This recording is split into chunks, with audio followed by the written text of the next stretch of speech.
Hello lovelies, this is one of the ways that you can use the coral stitch. I have already done a coral stitch video, but I will do a quick recap for you at the beginning of this video.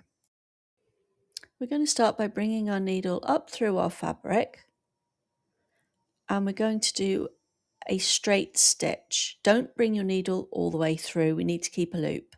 And we're going to bring our needle back up through the fabric right next to where we just went down through the fabric. Take hold of the thread that's just come out of the fabric and we're going to wrap it once around the needle, doesn't matter which direction. Pull your needle and you will have a small knot at the top of your straight stitch. Do this one more time, down through the fabric, come back up through the fabric, right next to it. Not the same hole, but right next to it. And you're leaving a loop because you need to take that thread around the needle and make a knot.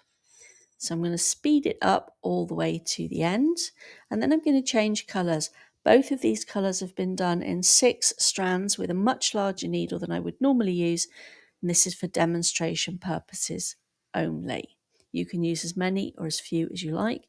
You can use perla, 6-stranded thread, whichever you like. So you're going to get to the top and you're going to take your needle through at the end and fasten it off the way you normally would, maybe passing it through the other stitching. Bring your needle up through the fabric next to that first knot.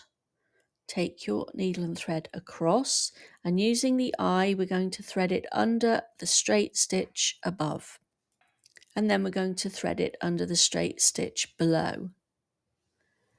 Use the eye of the needle because it prevents you snagging the thread with your pointy end.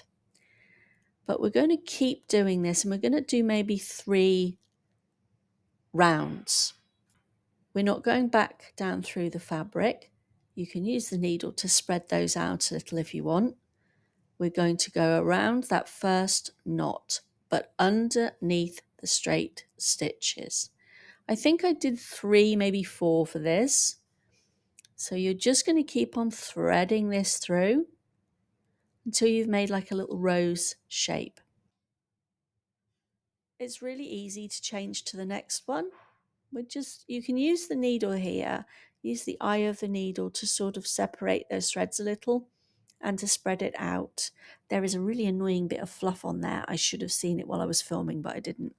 So we're going to go back under that second straight stitch, and now we're going to go on to the next rows above. So go up and go under the straight stitch. You're always going under the straight stitches. Whether you're right-handed or left-handed, it doesn't matter what direction you're going in, as long as you keep it in the same direction for each little rows. One will go left, one will go right, one will go left, one will go right. Finish your stitch by going down through the fabric at the very top of your last rows and securing your thread in the back. So this is one way to use your coral stitch. It's very pretty. It would work great in a floral embroidery or a decorative border. Happy stitching.